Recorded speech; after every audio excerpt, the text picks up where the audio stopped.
Saludos cordiales, somos el grupo A de la clase de Electrotecnia del ingeniero Juan José Lainez Bolaños. Nuestro grupo está integrado por David Díaz, Nubiana Doylet, Wagner Vázquez, Yanela Vera y quienes habla, Mayra Bermúdez. Nuestros temas a tratar en esta exposición son motores, principios de operación, fundamentos de magnetismo e inducción electromagnética, ley de inducción electromagnética de Faraday y el voltaje inducido en los conductores. Motor eléctrico. Un motor eléctrico es una máquina eléctrica que transforma energía eléctrica en energía mecánica por medio de interacciones electromagnéticas. Algunos de los motores eléctricos son más reversibles. Pueden transformar energía mecánica en energía eléctrica, funcionando como generadores. Los motores eléctricos de tracción usados en locomotoras realizan a menudo ambas tareas, si se lo equipa con frenos regenerativos. Son ampliamente utilizados en instalaciones industriales, comerciales y particulares. Pueden funcionar conectados a una red de suministro eléctrico a baterías. Así, en automóviles se están empezando a utilizar en vehículos híbridos para aprovechar. A continuación, las partes del motor: estator, rotor, carcasa, base, caja de conexiones, tapas y cojinetes.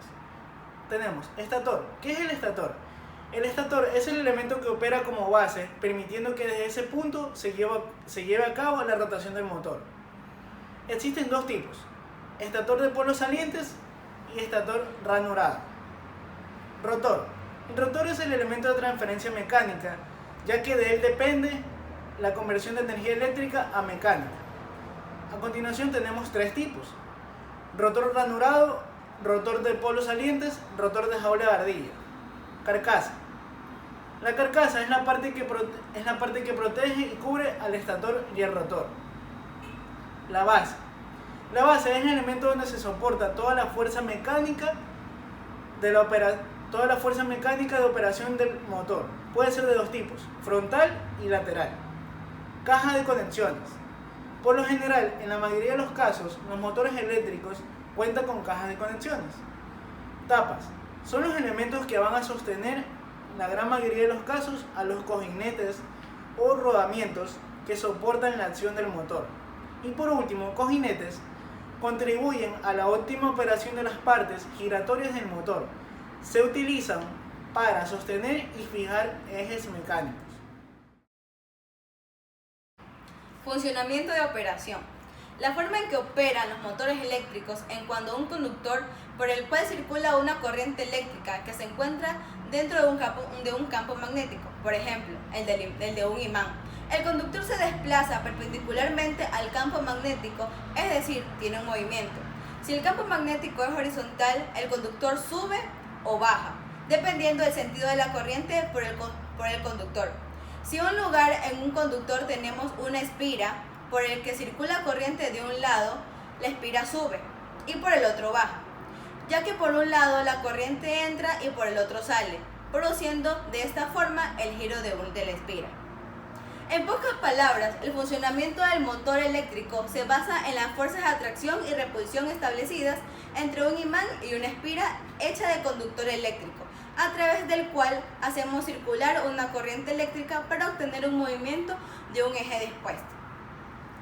Los motores eléctricos que se utilizan hoy en día tienen muchas espiras llamadas bobinas en el rotor, que es la parte giratoria del motor, y un imán grande llamado estator o campo, colocado en la parte fija del motor, alrededor del rotor.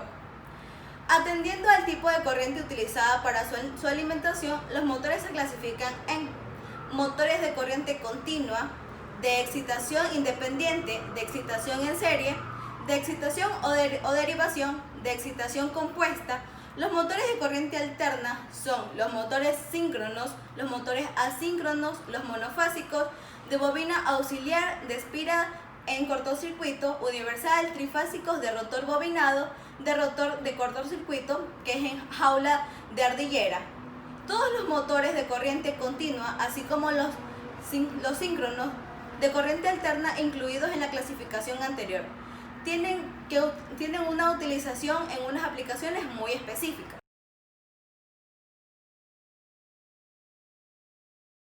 inducción electromagnética. Es el principio fundamental de las máquinas eléctricas, como conocemos al generador, al motor y el transformador. Para esto nosotros vamos a ejemplificar con una pequeña demostración en la cual vamos a requerir los materiales como son el imán, las bobinas y el amperímetro. Cabe recalcar que el amperímetro es un instrumento de medición el cual nos permite hallar la intensidad de las corrientes. Es un instrumento muy útil que nosotros debemos aprender a dominarlo y tener amplio conocimiento de él. Bien, en el display de nuestro amperímetro podemos observar que tiene una aguja. Esa aguja se va a desplazar bien a la izquierda o a la derecha del cero de nuestro amperímetro. Esto va a depender del sentido que tome nuestra corriente. Esto quiere decir que si nuestra corriente va en un sentido, esta se puede desplazar a la derecha, y si va en sentido contrario u opuesto, va a desplazarse a la izquierda. Si trabajamos nosotros el imán con respecto a la bobina, podemos notar algo muy interesante, como lo es que al acercar el imán, la aguja de nuestro amperímetro va a ir hacia la izquierda. Quiere decir que aumenta el flujo del campo magnético y que atraviesa las espiras e induce una corriente eléctrica. Y a su vez, si lo alejamos, esta va a disminuir el flujo en el campo magnético. También va a inducir una corriente. Y por ende, si nosotros lo tenemos en reposo a nuestro imán, es decir, sin movimiento, la aguja va a marcar en cero. ¿Qué ocurre si nosotros decidimos invertir la orientación del imán? Va a invertir el sentido de la corriente y también va a invertir el movimiento o el desplazamiento de la aguja de nuestro amperímetro. Pasa algo similar al nosotros trabajar con la bobina. Si trabajamos la bobina con respecto al imán, tendríamos que mover la bobina. ¿Qué nos indica eso? Que al acercar la bobina de nuestro imán, esta se va a desplazar hacia la derecha, y si alejamos la bobina del imán, se desplaza a la izquierda. ¿Qué es una bobina? Cabe recalcar que la bobina es un inductor que almacena energía en un campo magnético y comparte energía eléctrica en forma inalámbrica. Tenemos como ejemplo los motores de inducción, entre varios equipos y maquinarias que requieren de esta. Por ejemplo, los motores de un automóvil, por decir, el motor principal de un tractor, de un tráiler, entre otros. Bien, esto va a decir que va a crear un campo magnético a través de la corriente, dependiendo también de dos factores importantes, como es la fuerza electromotriz de una corriente inducida y también de flujo del campo magnético. A esto se le conoce como la ley de Faraday. ¿Qué es la ley de Faraday? La ley de Faraday establece la siguiente ecuación, que la corriente inducida en una fuerza electromotriz o la fuerza electromotriz de una corriente inducida va a ser igual al cociente del diferencial del flujo del campo magnético con respecto al diferencial del tiempo. ¿Qué tiene que ver el tiempo aquí? ¿Por qué? Porque tomamos como referencia principal que es la variación temporal del flujo del campo magnético, que ésta va a atravesar en una superficie limitada por una espira, considerado como la inductora de la corriente eléctrica. Quiere decir que esta espira va a inducir una corriente eléctrica, dando en funcionamiento a las maquinarias ya antes mencionadas y como motivo principal o principal acción de la inducción electromagnética.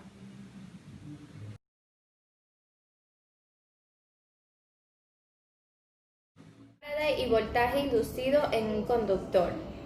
En caso de tener una bobina y un voltaje el cual está generando electricidad y hace que se mueva el rotor por medio de la interacción de campos magnéticos.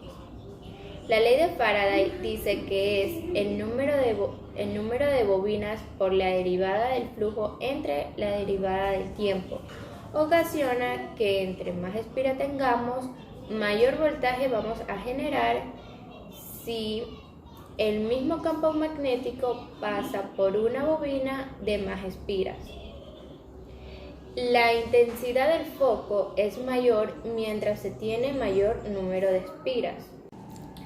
También tenemos una fuerza electromotriz inducida, la F, que implica una circulación de campo eléctrico dentro del bobinado.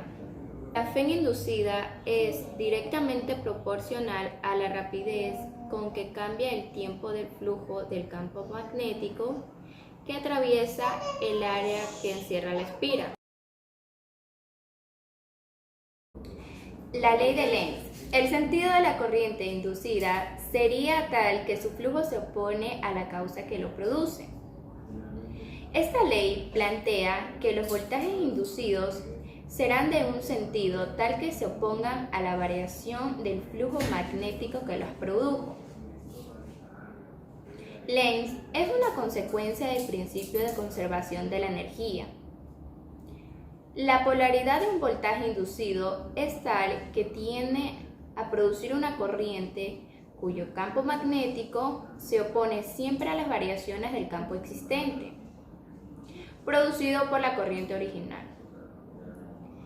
El flujo de un campo magnético uniforme a través de un circuito plano viene dado por el flujo es igual a B por S por el coseno del ángulo, donde el flujo magnético en la unidad del sistema internacional es Weber y B es la inducción magnética y la unidad en el sistema internacional es Tesla.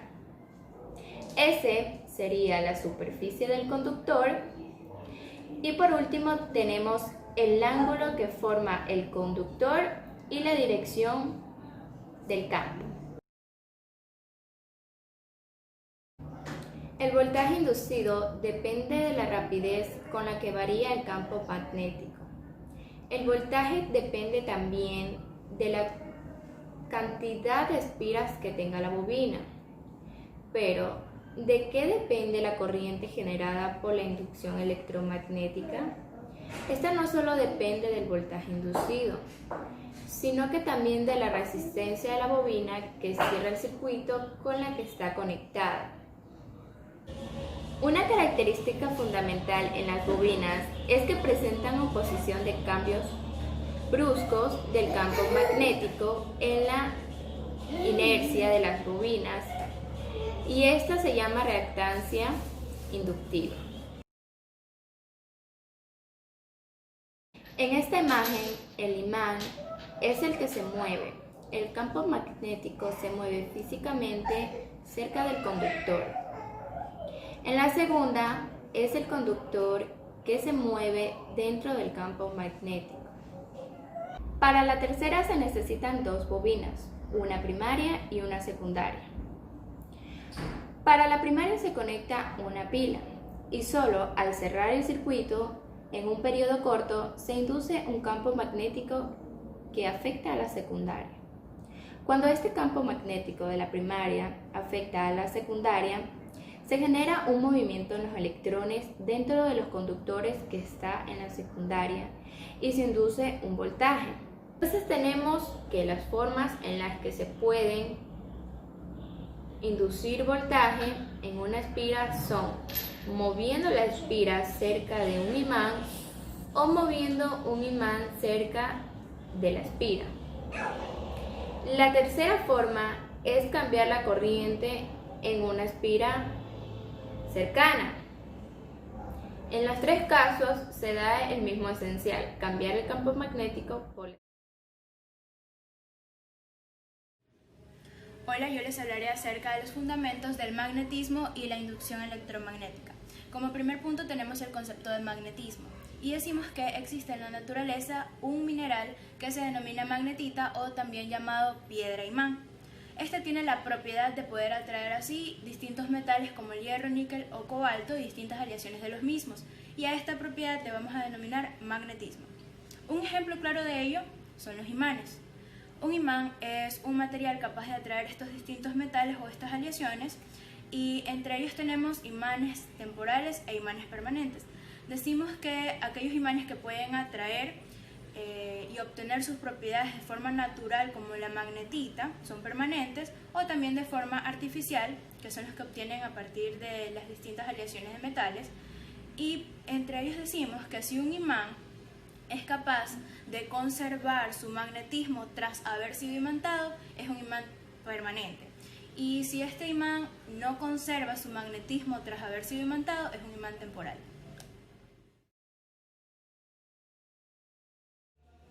En un imán, la fuerza de atracción es mucho mayor en sus extremos, o también denominados polos, a los que nombramos como polo norte y sur debido a que tienden a orientarse con los polos geográficos de la Tierra. En este caso, podemos observar en la siguiente imagen cómo nosotros le vamos a denominar un nombre para cada polo. El siguiente concepto que vamos a tratar es el concepto del campo magnético. Cualquier lugar del espacio en donde se produzca la acción de un imán la vamos a denominar campo magnético y la representaremos con unas líneas de fuerza, que son imaginarias y están cerradas, que van desde el polo norte del imán hasta el polo sur de este en la parte exterior. Y en la parte interior es al contrario, van desde el polo sur hasta el polo norte. Desde hace tiempo es conocido que una corriente eléctrica tiene la capacidad de producir un campo magnético en el exterior. Es por esto que la materia tiene la propiedad de pequeñas corrientes que están producidas por el movimiento de los electrones que contienen los átomos. Cada una de estas corrientes produce un pequeño imán o dipolo que cuando estos imanes están orientados en diferentes direcciones, decimos que el efecto se va a anular y por tanto esta sustancia no va a tener propiedades magnéticas. Sin embargo, cuando estos imanes están orientados en una sola dirección, conformarían un solo imán y esta sustancia va a tener magnetismo.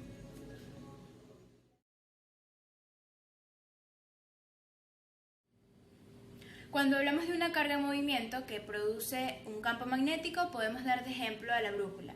Y es porque la brújula señala el norte magnético de la Tierra que no coincide con el norte geográfico. Y esto es porque los polos opuestos se atraen y los polos similares se repelen, como podemos observar en la siguiente imagen, el ejemplo de la Tierra y sus polos.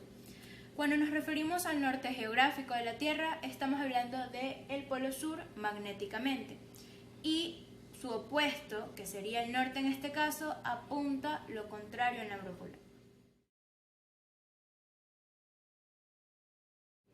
El electromagnetismo. Comenzaremos hablando de Hans Ørsted.